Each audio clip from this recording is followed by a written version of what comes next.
All right, मुझे बताइए homework questions कौन से पेज पे थे? 230, 231।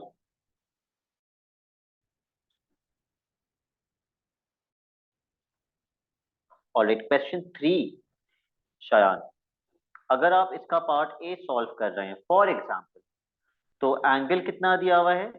थीटा। एंगल के सामने कौन सी साइड होती है? ऑपोजिट। और 41.62 क्या है? तो आप कौन सी ट्रिग्नोमेट्री यूज करेंगे? ऑपोजिट और हाइपोटेन्यूज कौन सी ट्रिग्नोमेट्री में आते हैं? साइन में आते हैं। मैंने कहा था याद करके आना।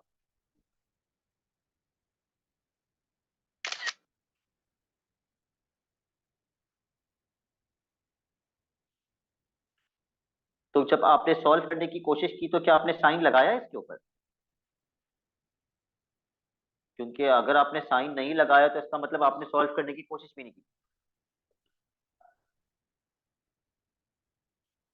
Sign theta is equal to opposite upon hypotenuse. अब अगर आपको थीटा निकालना है तो साइन वहां जाके नीचे नहीं आएगा। नीचे तब आता जब यहाँ साइन फॉर एग्जाम्पल 10 डिग्री लिखा हुआ होता तो ये पूरा साइन 10 नीचे आता। लेकिन यहाँ तो थीटा है, आपको थीटा और साइन अलग करना है, तो साइन वहां जाके साइन इनवर्स होगा और थीटा यहीं रह जाएगा। ठीक है, लेकिन अगर ऐसा लिखा हुआ होता sine 20 degree is equal to 5/x और आपको x निकालना होता, तो x वहां चला जाता और पूरा साइन 20 नीचे आ जाता। लेकिन उस वक्त पूरा साइन 20 नीचे आता, लेकिन यहाँ पे पूरा साइन थीटा तो नहीं जा सकता वहां पे। अगर आपको थीटा निकालना है तो आपको साइन को अलग करना है, तो साइन वहां जाके क्या होगा? इनवर्स। और यहाँ क्या रह जाएगा? सिर्फ थीटा रह जाएगा। तो थीटा बराबर होगा साइन इनवर्स 32.75 अपॉन 41.62। नीचे नहीं आएगा, साइन इनवर्स ऊपर ही आएगा। आज कैलकुलेटर लाएं आप फॉर अ चेंज।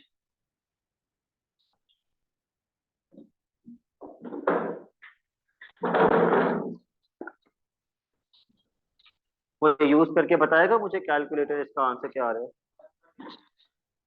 और ये पीछे पास कर दीजिएगा। 51.9। 51.9।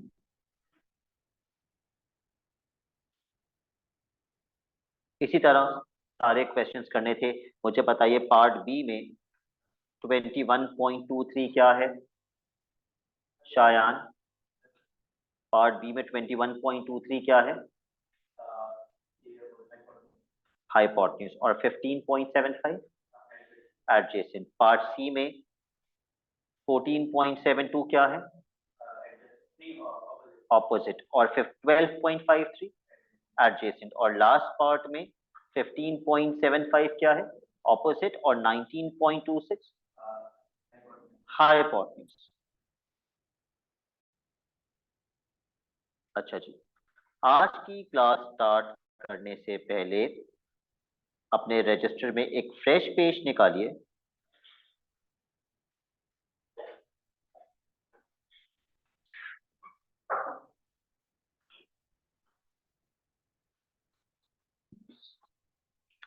और फ्रेश पेज पे sine theta, cos theta, tan theta के फॉर्मूलास लिख दीजिए दोबारा से, बगैर पीछे देखे।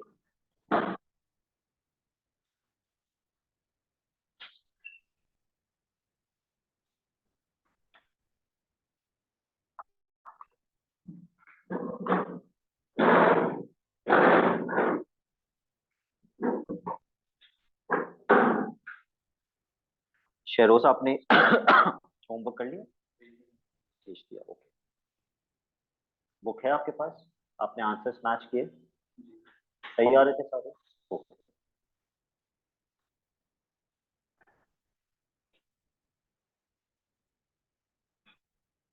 आज की क्लास स्टार्ट करने से पहले सबसे पहले हम एक फ्रेश पेज पे साइन थीटा, कॉस थीटा और टैन थीटा के फॉर्मूलास लिखेंगे।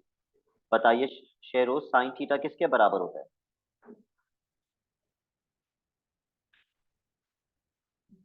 Opposite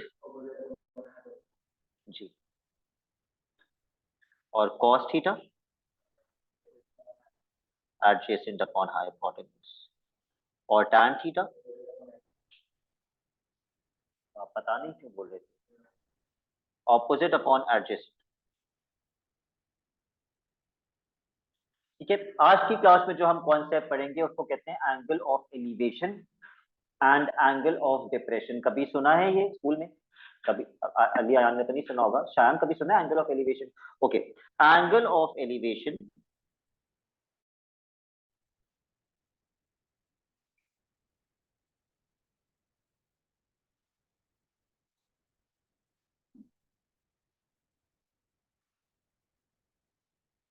slash angle of depression.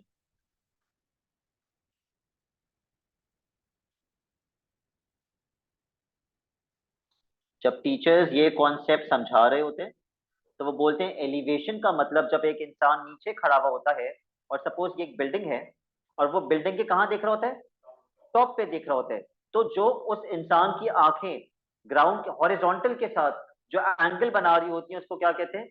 उस एंगल को क्या कहते हैं? Angle of elevation. जब ऊपर एलिवेशन। देख रहे होते हैं, जब ऊपर देख रहे होते हैं। इसी तरीके से डिप्रेशन में क्या होता है, अगर एक इंसान बिल्डिंग के टॉप पे खड़ा हुआ है और वो कहाँ देख रहा है? नीचे देख रहा है, तो वो एंगल, क्या ये एंगल एंगल ऑफ डिप्रेशन कहलाएगा? गलत, यहां बच्चे गलती करते हैं। ये एंगल, पहला वाला एंगल किसके साथ बन रहा था, हॉरिजॉन्टल के साथ या वर्टिकल के साथ? ये कैसी लाइन है, ये कैसी लाइन है? This is a horizontal line. तो एंगल हमेशा हॉरिजॉन्टल के साथ ही होता है, ऊपर देखते वक्त हो या फिर नीचे देखते वक्त हो। तो अगर मैं डिप्रेशन की बात कर रहा हूं और एक इंसान यहाँ पे खड़ा हुआ है और वो यहां से नीचे देख रहा है, और अगर मैं ये एंगल बना देता हूं तो ये कैसी लाइन है? ये तो वर्टिकल लाइन। तो वर्टिकल के साथ तो नहीं होता एंगल, एंगल तो हॉरिजॉन्टल के साथ होता है। तो हॉरिजॉन्टल ये होता है, ये ये एंगल एंगल ऑफ डिप्रेशन होता है। एलिवेशन तो बच्चा सही कर लेता है पेपर में, डिप्रेशन गलत करके आता है। तो let me make your life easier. अगर आपके पास एक राइट एंगल ट्राइंगल है,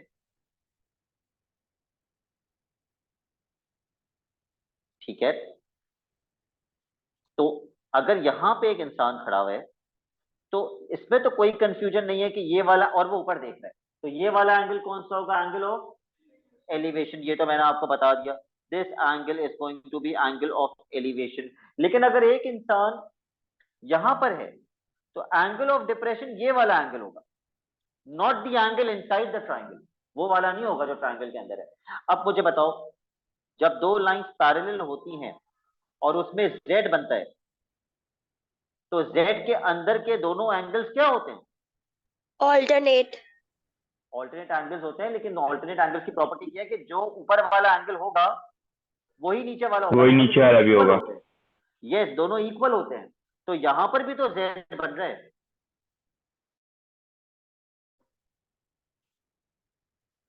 तो इसका मतलब ये वाला एंगल इसके बराबर है। इसका मतलब जितना एंगल ऑफ एलिवेशन होता है उतना ही एंगल ऑफ डिप्रेशन होता है। तो अब एलिवेशन पूछा जाए या डिप्रेशन पूछा जाए, आप कौन सा एंगल निकालेंगे, नीचे वाला या ऊपर वाला? अयान अंसारी कौन सा एंगल निकालेंगे? नीचे वाला। यही एंगल ऑफ एलिवेशन है, यही एंगल ऑफ डिप्रेशन है। आप ऊपर से नीचे देख रहे हैं, नीचे से ऊपर देख रहे हैं, ये सारी कहानियां नहीं करनी है आपने। आपने याद रखना है ट्राइंगल की जो बेस पे एंगल बनता है वही एंगल ऑफ एलिवेशन होता है, और वही एंगल ऑफ डिप्रेशन भी होता है। सो एक राइट एंगल ट्राइंगल बनाइए और इस एंगल को मार्क कीजिए एंगल ऑफ एलिवेशन, और इसी को लिखिए एंगल ऑफ डिप्रेशन। यही एंगल ऑफ एलिवेशन है और यही एंगल ऑफ डिप्रेशन है, सब कुछ यही है।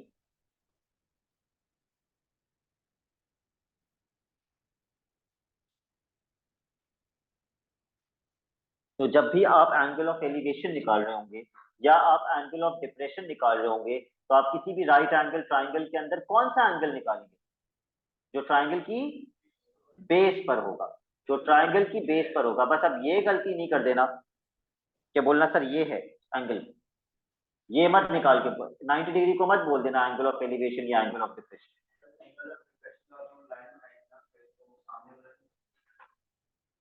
मैंने यूं लाइन बनाई थी ना, और मैंने कहा था ये एंगल ऑफ डिप्रेशन है।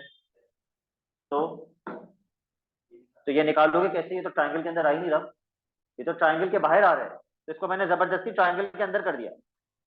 या फिर आप एक काम और कर सकते हैं शयान, अगर आपको ये वाला एंगल निकालना है तो पहले आप ये वाला एंगल निकालेंगे, इस ट्राइंगल में ट्रिग्नोमेट्री लगाकर आप एंगल एक्स निकाल सकते हैं। फिर आपको पता है यहां से यहां तक कितना होता है, तो 90 में से एक्स वाले एंगल को माइनस कर देंगे। कितनी लंबी क्यों करनी? सेम, एग्जैक्टली सेम, है भी वही एंगल, वैल्यू भी सेम है, और है भी है तो ये वाला एंगल, लेकिन वो z बनने की वजह से दोनों सेम हो गए ना, वैल्यू सेम हो। ठीक है, ऑलराइट। अब इसके क्वेश्चन स्टार्ट हो रहे हैं बुक के अंदर, क्वेश्चन नंबर 4 से। लेकिन इसके क्वेश्चन स्टार्ट करने से पहले एक नोट लिख लीजिए, एक नोट लिख लीजिए। Angle of elevation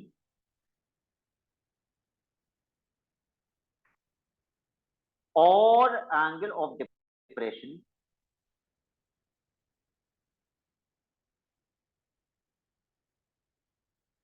is found. कैसे ट्राइंगल्स में निकाला जाता है? ये किस किस्म के ट्राइंगल्स में? राइट एंगल ट्राइंगल्स में। Is found using a right angle triangle. उसमें नहीं निकालेंगे। Is found using a right angle triangle. तो कोई भी वर्ड प्रॉब्लम हो एंगल ऑफ एलिवेशन या एंगल ऑफ डिप्रेशन का, आप एक राइट एंगल ट्राइंगल बना के ही एंगल निकालेंगे। ठीक है, सबसे पहला क्वेश्चन जो हम करेंगे आज की क्लास का वो है क्वेश्चन नंबर 4।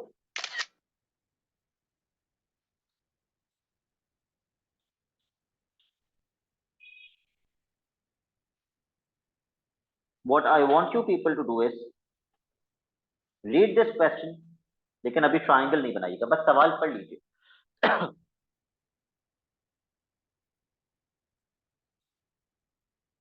पढ़ लिया question? What is the angle of elevation of the top of a tree 12.7 meters high from a point 23.7 meters away on level ground? 12.7 meters high, ये ट्राइंगल की क्या चीज होगी? हाइट। 12.7 मीटर्स हाई का मतलब triangle की height. 23.7 metres away on level ground, ये triangle की क्या होगी? बेस। तो लुक फॉर द कीवर्ड्स, ये ट्राइंगल की बेस होगी। बनाइए एक राइट एंगल ट्राइंगल।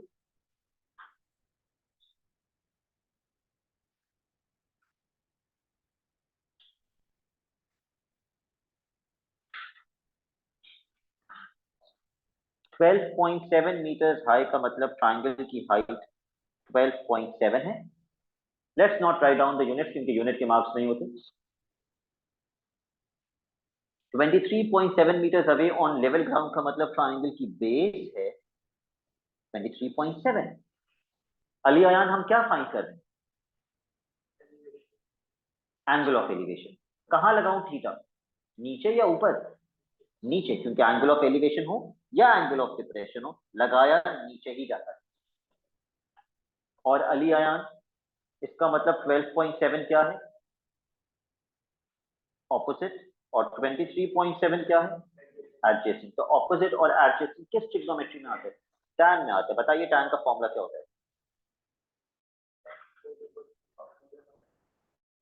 ठीक है, सारे बच्चे ये सॉल्व करेंगे और थीटा निकाल के बताएंगे एंगल कितना होगा।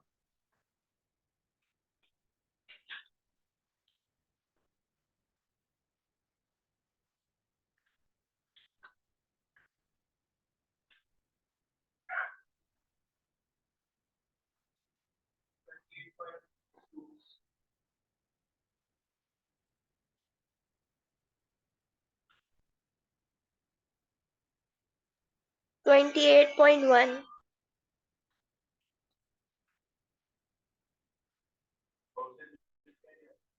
नहीं, क्वेश्चन नहीं लिखना आपने,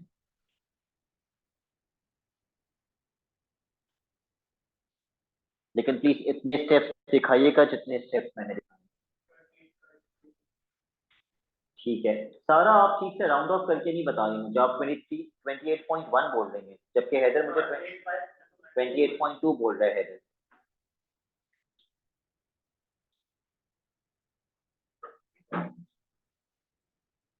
आई होप बाकी बच्चों ने भी कंफर्म किया है कि यही आंसर आ रहा है कैलकुलेटर से।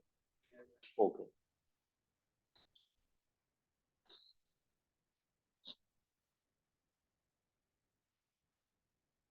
शेरोज, कल मैंने आपको बताया था कि आप स्मॉल अल्फाबेट यूज करेंगे। दूसरी गलती आप क्या कर रहे हैं, आप लिख रहे हैं tan is equal to opposite upon adjacent. What are you missing? आप एक चीज मिस कर रहे हैं, आप tan के थीटा। बाद थीटा नहीं लगा रहे। हर ट्रिग्नोमेट्री के साथ थीटा कोई ना कोई एंगल होता है।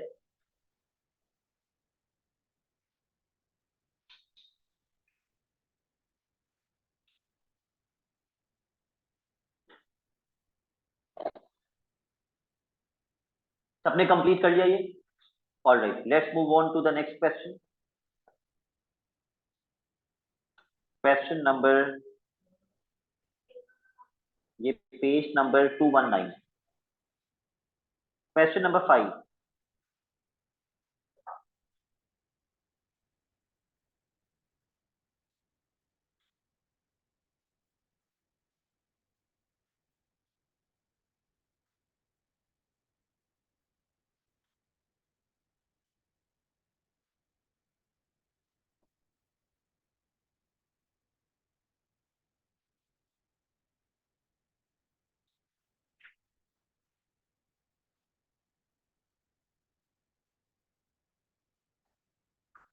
पढ़ लिया सबने क्वेश्चन?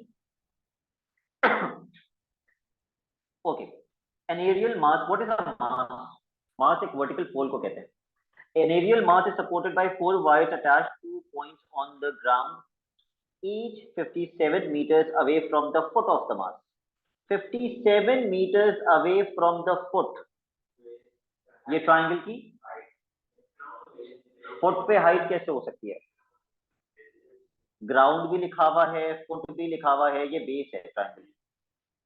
और हाइट क्यों नहीं हो सकती? क्योंकि क्वेश्चन क्या है, फाइंड द हाइट, तो ये हाइट तो हो नहीं सकती।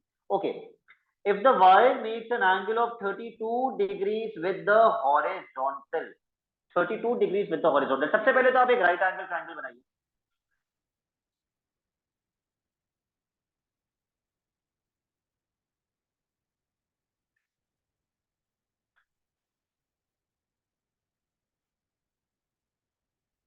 फिफ्टी सेवन मीटर्स में कहां लगाऊंगा? बेस। हाइट निकालनी है तो हाइट पे क्या लिख दूं? एक्स, या एक्स थीटा नहीं होता, लेंथ थीटा नहीं होता। 32 डिग्रीज हैदर में कहां लगाऊं, और रीजन के साथ बताना। Very good, 32 degrees with the horizontal. 32 degrees लगाने के मेरे पास दो ऑप्शन है, या तो मैं यहां लगा दूं 32 डिग्रीज, ये मैंने 32 डिग्रीज किसके साथ लगाया? हॉरिजॉन्टल। या डिग्रीज किसके साथ लगाया? वर्टिकल के साथ। क्वेश्चन क्या बोल रहे 32 डिग्रीज विद द हॉरिजॉन्टल, तो नीचे लगाऊं या ऊपर? नीचे। 32 डिग्रीज नीचे लगेगा।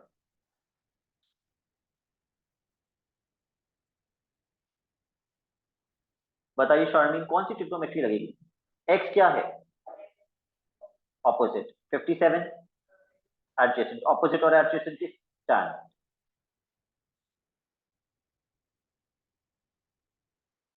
पहले फॉर्मूला लिखना।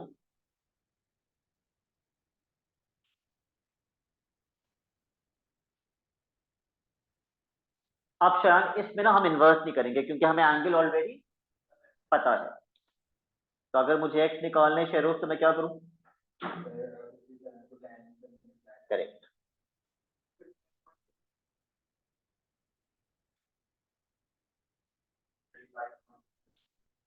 राउंड ऑफ करके बता रहा हूं।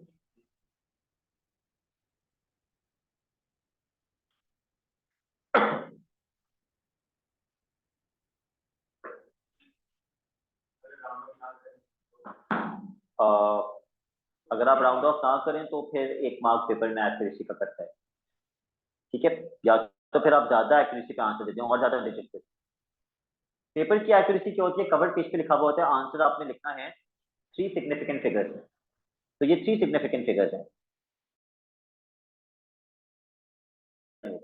लेकिन 3 सिग्निफिकेंट फिगर्स अगर आप कम में लिखते हैं तो वो गलत हो जाएगा। और अगर आप एग्जैक्टली 3 सिग्निफिकेंट फिगर्स में लिखते हैं तो फिर वो राउंडेड ऑफ होना चाहिए।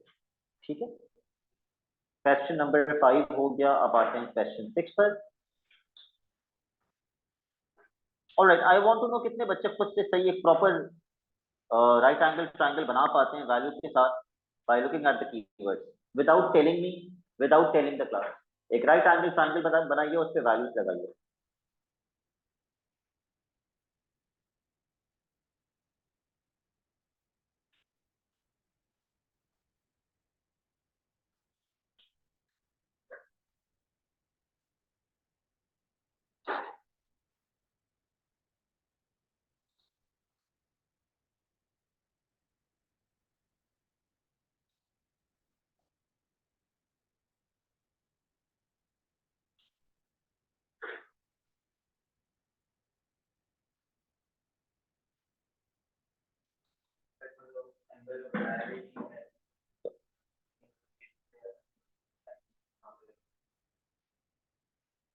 एंगल कहाँ पे लगेगा ये नहीं बताया उन्होंने, बोला तो है लेवल ग्राउंड इज, ये ना भी बोला होता श्यान। ये एंगल के बारे में उन्होंने क्या बोले, एंगल ऑफ एलिवेशन इज 33.23। वो क्यों बताएगा? एंगल ऑफ एलिवेशन कहाँ होता है, नीचे या ऊपर? यस, तो उसमें तो कंफ्यूजन ही नहीं होनी चाहिए, उसने बोल दिया ये एंगल ऑफ एलिवेशन है।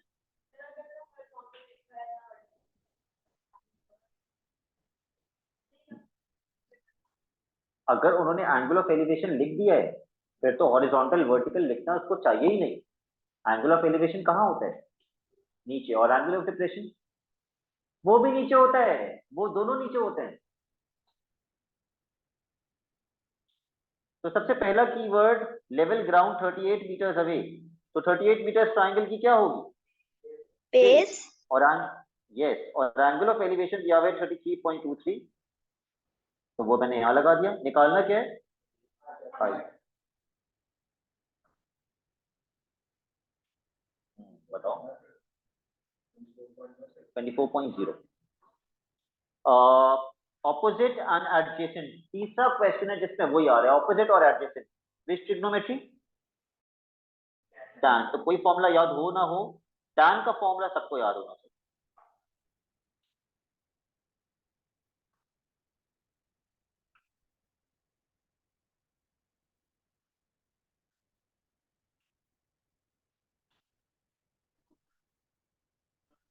ट्वेंटी फोर पॉइंट, नहीं तो ये तो नहीं आ रहा।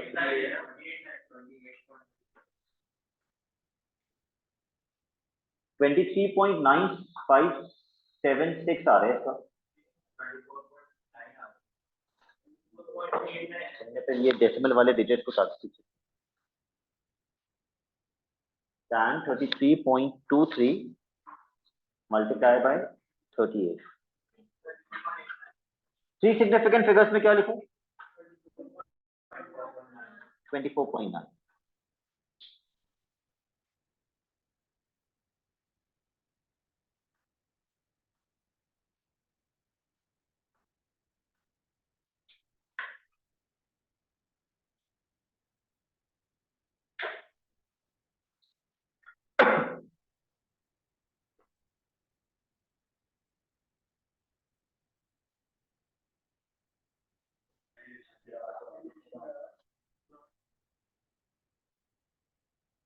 एंगल कितना है शेरोज,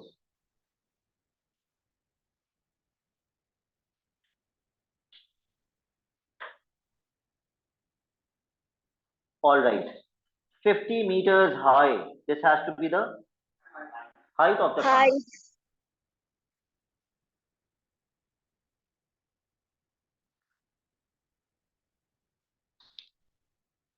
और ये जो 52.83 है ये कौन सा एंगल है according to the question, Angle of elevation.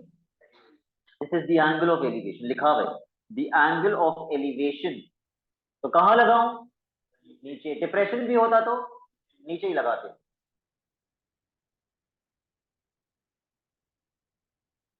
Find क्या करना है,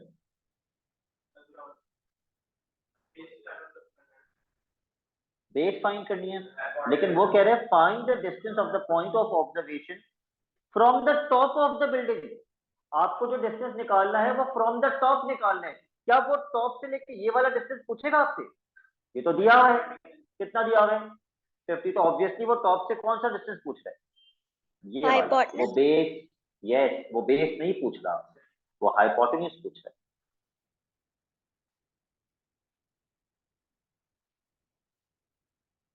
तो भाई ये ऑपोजिट है एंगल के हिसाब से, और ये हाइपोटेन्यूज। ये पहला क्वेश्चन है जिसमें टाइम लग रहा है, हाइपोटेन्यूज निकालना। Okay, sine. Find the distance of the point of observation. अगर ये एंगल ऑफ एलिवेशन था तो वो इंसान कहाँ खड़ा है, नीचे या ऊपर? एलिवेशन नीचे खड़ा है, कहाँ खड़ा है? लेफ्ट पर या राइट पर? लेफ्ट पे, वो यहाँ खड़ा है। पॉइंट ऑफ ऑब्जर्वेशन से कहाँ तक का डिस्टेंस पूछ रहे? टॉप, और टॉप कहाँ है? यहाँ पे। तो ये पूछ रहे हैं ना, from the point, this is the point of observation and this is the top of the building, तो ये डिस्टेंस पूछ। Which trigonometry are you people using? Sin theta.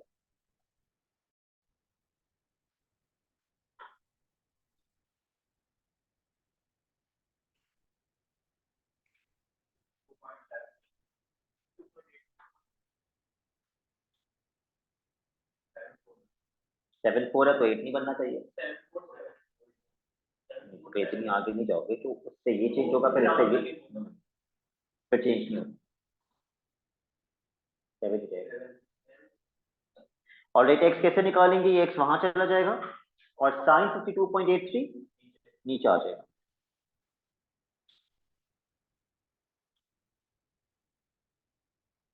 $62.7। कितना आ रहा है आंसर? 62.7।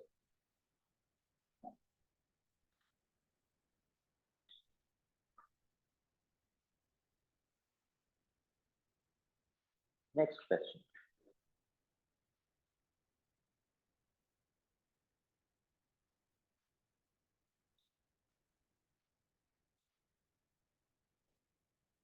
अभी इस क्वेश्चन में हैदर आप लोगों को हंसाएगा। Please read the question and then draw a right angle triangle, क्योंकि एलिवेशन का वर्ड लिखा हुआ है और एलिवेशन का मतलब है भाई राइट एंगल ट्रायंगल बना। Find the angle of elevation, angle निकालना।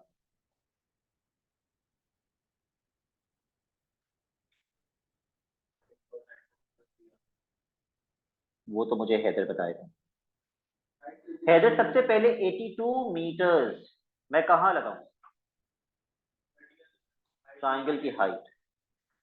उसके बाद एंगल ऑफ एलिवेशन निकालना है तो थीटा कहाँ लगाऊं, नीचे या ऊपर? बेस पे लगा दिया थीटा।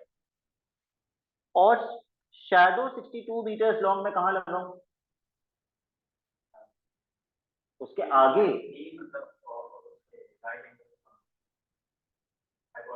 हाइपोटेन्यूज पे, और हैदर कह रहा है बेस पे। मैं तो बहुत कंफ्यूज हूँ। हमल 62 मीटर्स का शैडो मैं कहाँ लगाऊं? बेस पे। अली आया हाइपोटेन्यूज पे।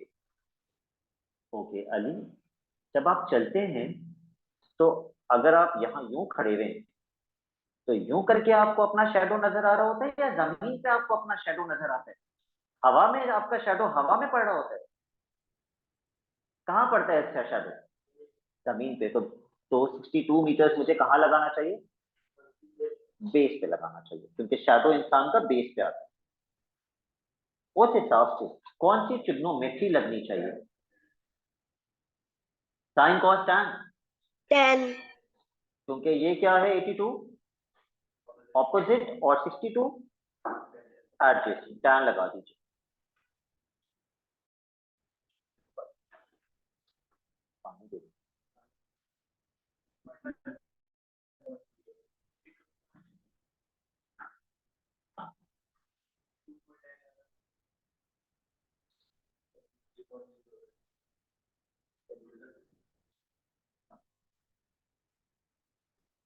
फॉर्मूला भी नहीं लिख दो।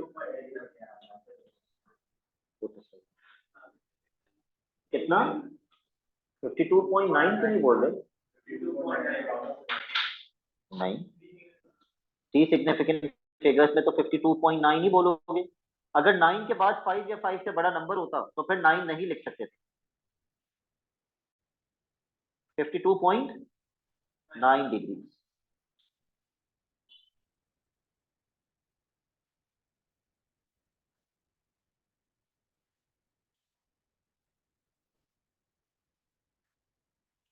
ऑलराइट, क्वेश्चन नंबर 10 पे आ जाते हैं। 10 नहीं, ओके। उसके बाद एक क्वेश्चन था ये वाला, ये रहा 10। Okay, give 1 minute to this question and try to understand this question.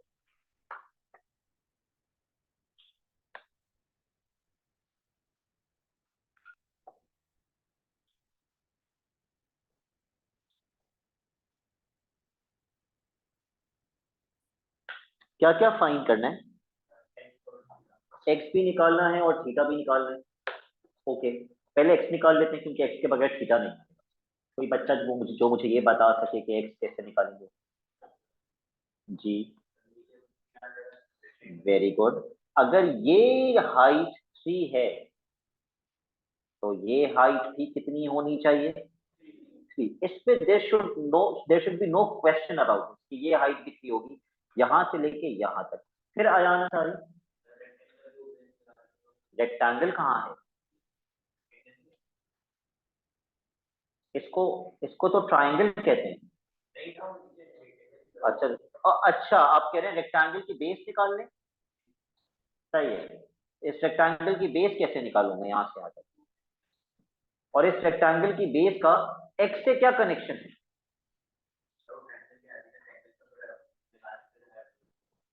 Height बगैर बेस के नहीं निकाल सकते। मैं तो बगैर बेस के भी निकाल सकता हूँ। चलिए, इतना तो आयान ने बिल्कुल सही बताया कि ये 3 के बराबर होगा। अगर किसी तरीके से मुझे ये वाली हाइट भी मिल जाए तो मैं इन दोनों हाइट को क्या कर दूंगा? प्लस। तो बताओ ये वाली हाइट कैसे निकालूं? ये एडजेसेंट है Trigonometry. और ये हाइपोटेन्यूज है। अकॉर्डिंग टू दिस एंगल ये एडजेसेंट है और ये हाइपोटेन्यूज है। कौन सी ट्रिग्नोमेट्री? कॉस। कॉस लगाकर ट्राइंगल की हाइट निकाल लीजिए। ट्राइंगल की हाइट को ए सपोज कर लेना प्लीज। ये तो मुझे पता है 3 है। ट्राइंगल की हाइट को ए सपोज कर लो और ट्राइंगल की हाइट निकालो कॉस लगा के। क्यों कॉस लगा रहे हैं? क्योंकि ट्राइंगल की हाइट एडजेसेंट है एंगल के हिसाब से और ये हाइपोटेन्यूज है।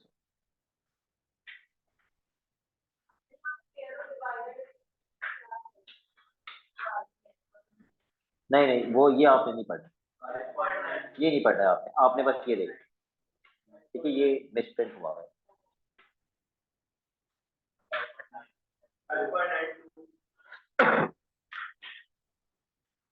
cos theta is equal to adjacent upon hypotenuse.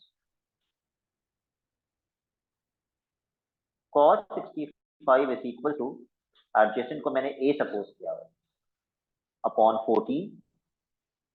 14 वहां जाके मल्टीप्लाई, तो a आपने बोला 5.92। शेरोस कंफर्म कीजिएगा, यही आ रहा है? अगर शेरोस a 5.92 के बराबर है तो आपके हिसाब से x किसके बराबर होगा?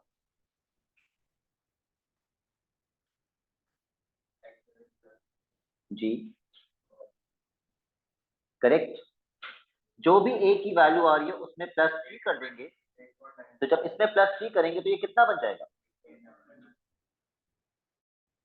x बराबर होगा 5.92 + 3, 8.92।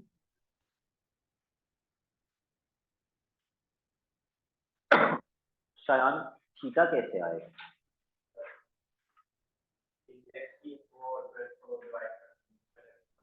ये वाला ट्राइंगल यूज करेंगे। तो you agree with me on this? Okay, और ये आ गया है 8.92। तो एंगल के हिसाब से ये क्या है? और ये हाइपोटेन्यूज। तो कौन सी ट्रिग्नोमेट्री है जिसमें साइन। ऑपोजिट और हाइपोटेन्यूज आते हैं? साइन, बिल्कुल। Sign theta is equals to opposite upon hypotenuse. Okay,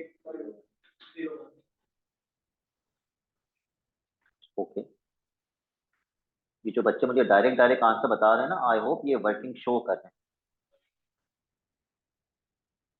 जितने स्टेप्स मैं स्क्रीन पे कर रहा हूँ, आई होप उतने स्टेप्स ये खुद से भी कर रहे हैं।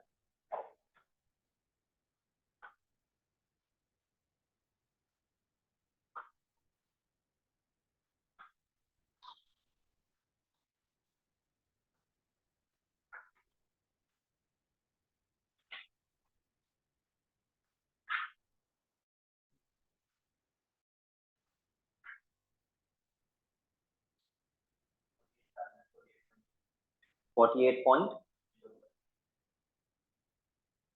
क्योंकि पहले क्या रहा था, 47.9 समथिंग था, 48.01 ही आ रहा है। ओके, अब मैं चाहता हूँ इसी टाइप का एक क्वेश्चन आप लोग खुद से करें। रजिस्टर में आप ये डायग्राम बनाएं, लेकिन वैल्यूज चेंज कर दें। वैल्यूज मैं आपको बता रहा हूँ आप क्या लगाएंगे, डायग्राम सेम रहेगा।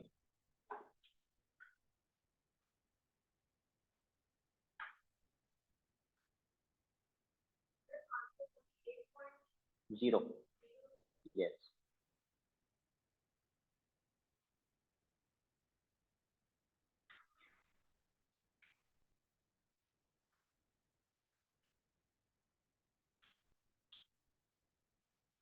Now this is the new question.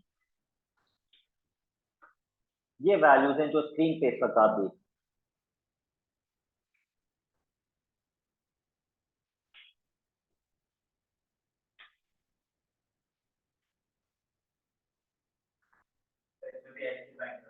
पहले एक्स निकालने और फिर थीटा।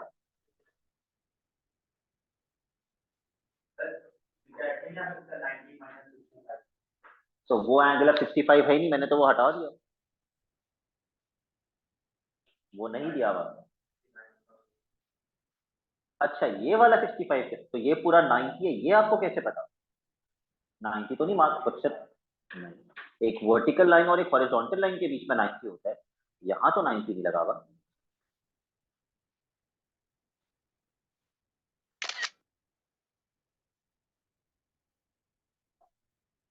ये डायग्राम मैं दोबारा से यहाँ पे पेस्ट कर रहा हूँ।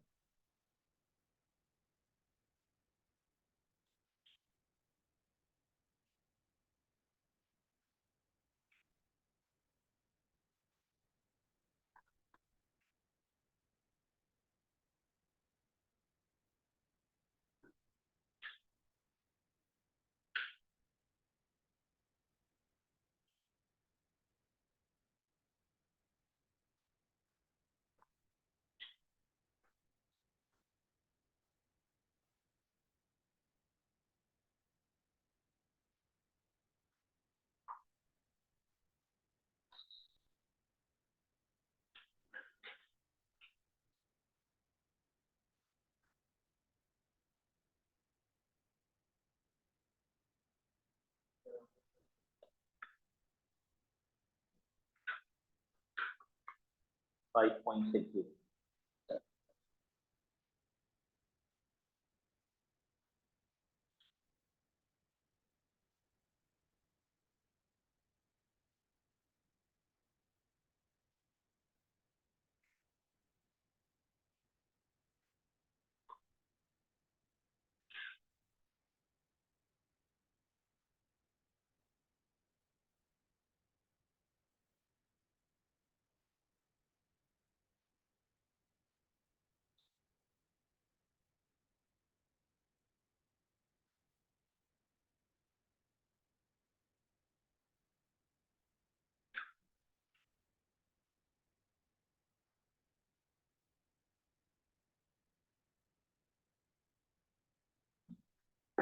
All right.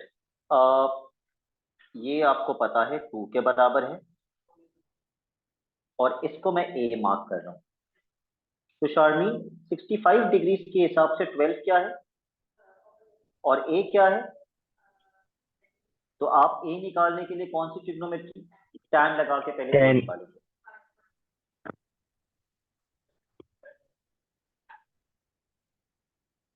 ठीक है,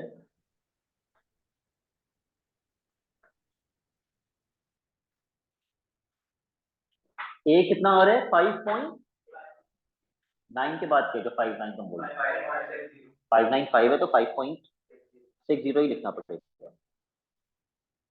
तो एक्स हो जाएगा 5.60 प्लस 2 7.60।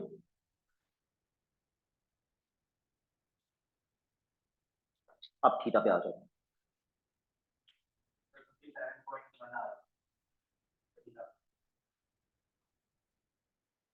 ये 7.60 है।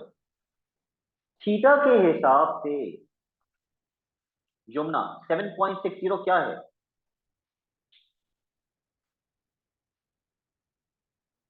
एडजेसेंट। और 14 क्या है? हाइपोटेन्यूज। अगर यहाँ 90 है और ये एक स्ट्रेट लाइन है तो ये एंगल भी 90 होगा, तो ये एक हाइपोटेन्यूज हो गया। कौन सी ट्रिग्नोमेट्री लगाई? थीटा निकालने के लिए cos. cos theta is equal to adjacent upon hypotenuse। तो cos वहां जाके cos इनवर्स हो जाएगा। कितना एंगल आ रहा है? 57.1 degrees. That's it for today.